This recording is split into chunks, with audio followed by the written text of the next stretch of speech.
বন্ধুরা, ও মোর দরদিয়া সিরিয়ালের আজকের পর্বে প্রথমেই দেখা যায় অনিরুদ্ধ বাণীকে হসপিটালে নিয়ে যাচ্ছে তানিয়াকে দেখানোর জন্য।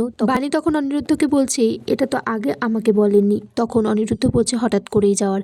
তখন সেখানে মৌলি আসে। মৌলি বলে যে আজকেই সুযোগ বাণীকে উড়িয়ে দেওয়ার। তানিয়া তখন অনিরুদ্ধকে বলছে যে মা তোমাকে বকছে।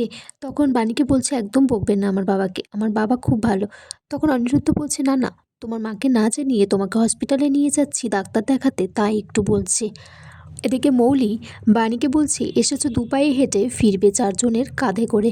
এদিকে বাণীকে মৌলি চালাক করে বাইরে ডেকে আনে হসপিটালের সামনে। তখন একইভাবে নকুল কাকাও বাণীকে ফোন করে বলে যে বাইরে হসপিটালের সামনে দাঁড়িয়ে আছে, দেখা করতে। বাণী তখন হসপিটালের সামনে এলে অনিরুদ্ধ ডাক্তার তখন বলে যে তানিয়ার শরীরটা একদমই ভালো না, বেশি স্ট্রেস নিলে তার হার্ট অ্যাটাক পর্যন্ত হয়ে যেতে পারে। মৌলি তখন যেই বাণীকে দেখে তখন সে পিছন থেকে গাড়িতে ধাক্কা দিতে যায়, কিন্তু নকুল কাকা বাণীকে ফেলে দিয়ে বাঁচিয়ে নেয়।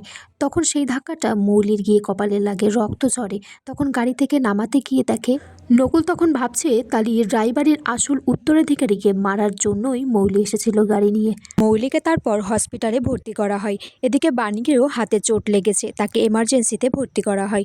নকুল কাকা তারপর অনিরুদ্ধকে সেই খবরটা দেয়। অনিরুদ্ধ ছুটতে ছুটতে আসে। তারপর সেটা শোনার পর তার হাত থেকে ফোনটা পড়ে যায়। এদিকে মাম্মাম খুব কান্নাকাটি করছে, বলছে যে বাবা, মাম্মামকে শরীর ভালো হয়ে যাবে তো? অনিরুদ্ধ তারপর আইসিইউতে খুব কান্নাকাটি করছে, বলছে বাণী তুমি তাড়াতাড়ি সুস্থ হয়ে ওঠো, মাম্মামেরও তোমার প্রয়োজন আর আমারও তোমার খুব প্রয়োজন। তারপর বন্ধুরা দেখা যায় বাণীর জ্ঞান ফিরেছে। নার্স এসে তারপর অনিরুদ্ধকে বলে যে মৌলি ম্যাডামের বাড়ি থেকে ফোন এসেছে, ওর সাথে কথা বলে নিতে। অনিরুদ্ধ মৌলির দাদুকে ফোন করে সবটা জানায় যে মৌলির অ্যাক্সিডেন্ট হয়েছে, তাড়াতাড়ি হসপিটালে আসতে। এদিকে বাণীর জ্ঞান ফিরলে বাণী অনিরুদ্ধের কাছে জানতে চায় যে মৌলি এখন কেমন আছে। তখন অনিরুদ্ধ তখন বাণীকে বলছে যে আগে নিজের শরীরটা খেয়াল রাখো, তারপর মৌলির কথা ভাববে।